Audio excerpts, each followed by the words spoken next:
इति श्रुता शिरोदेनामृत श्रीमान योजनायुतमोक्षदा। एउटा शिरोद नाम गरेको समुद्रले बेरिरहेको बसेको जहाँ एउटा टापु रहेछ जसको नाम त्रिकुट नाम रहेको पर्वत रहेछ। त्यो त्रिकुट नाम रहेको पर्वतमा धेरै प्रकारका वन्यजन्तुहरू बस्दा रहेछ। कति राम्रो त्यो त्रिकुट नाम रहेको पर्वतमा एउटा हात्ती पनि बस्ने गर्दो रहेछ। हात्तीका श्रीमती सन्तान छोराछोरी सबै रहेछ। अनि त्यो जङ्गलमा बस्ने ठुलो हात्तीले अरूले जे भन्यो त्यो कुरा पुरा गरिदिँदो रहेछ। खाना पाएपछि लाउनु पाएपछि जहाँ पनि त्यही बाटोमा भक्तजनहरू सारा पशु पन्छीहरू सारा जीव जन्तुहरूले जे भन्यो त्यो माग हात्तीले पुरा गरेर हुनाले सबैलाई हात्तीलाई सम्बोधन गर्दै हात्ती महाराज भन्दा रहेछन्। हात्ती पनि गजक्क पर्थ्यो।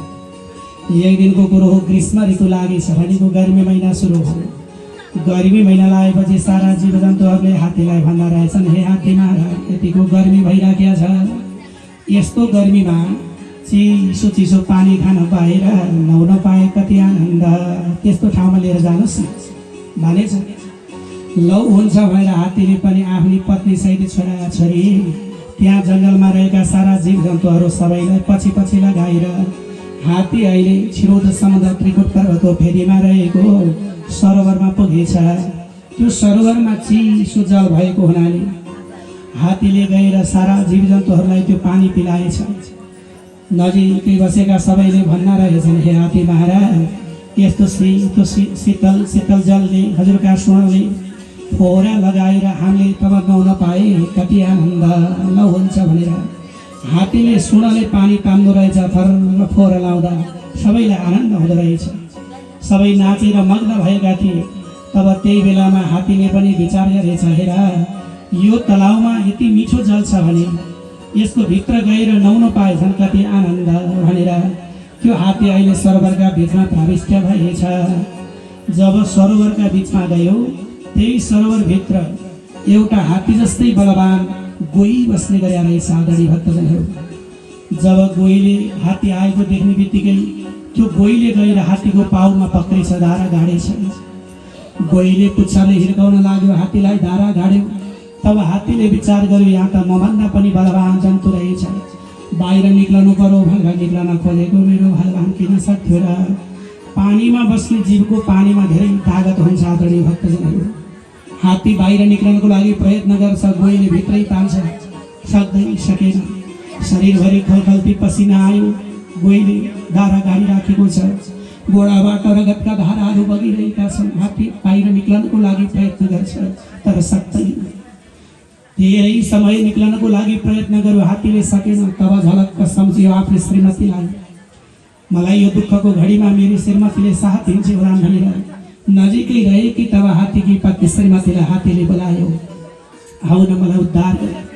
त्यो गोहीले मलाई धारा गाडिरहेको छ, पुच्छरले हिर्काइराखेको छ, मलाई सहयोग गरेन भनेर हात्तीले आफ्नो श्रीमतीलाई बोलाउँदो रहेछ मेरो भगवान। तब छेउमै रहेकी श्रीमतीले फरक मुन्टो फर्काएर भन्यो, हे महाराज म आउन त आउँथे होला, तर त्यहाँ आएपछि हजुरलाई छोडेर तब त्यो गोहीले मलाई पक्र्यो भने के होला, म त सक्दिनँ भनेर श्रीमती पाका लागिछन्। अब भने हात्तीको मनमा कति विस्मय भयो मेरो भगवान, यही श्रीमती भएर मैले कति दुःख गरेँ, कति कष्ट गरेँ। दुःख र आपत परेका बेलामा आफ्नो श्रीमतीले पनि साथ छोडी भनेर त्यो हात्ती महाराज अत्यन्त विलाप गर्न लाग्यो। श्रीमती गएर के भयो त मेरा बलवान छोराहरू छन् भनेर त्यो हात्तीले आफ्ना छेउमा रहेका छोराहरूलाई बोलाउँदो रहेछ, बाबु हो आऊ न आऊ मलाई उद्धार गरेर।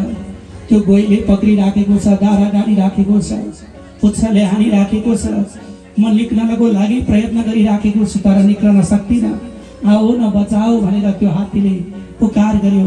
तर छेउमै बसेका छोराहरूले पनि फरक्क मुन्टो फर्काए, भन्छन् पिताजी हामी त्यहाँ आयौँ भने हजुरलाई छोडेर त्यो गोहीले हामीलाई पक्र्यो भने हाम्रो पनि कुन दशा होला र, हामी पनि सक्दैनौँ भनेर ती बलवान छोराहरूले पनि पागल लागेछन्।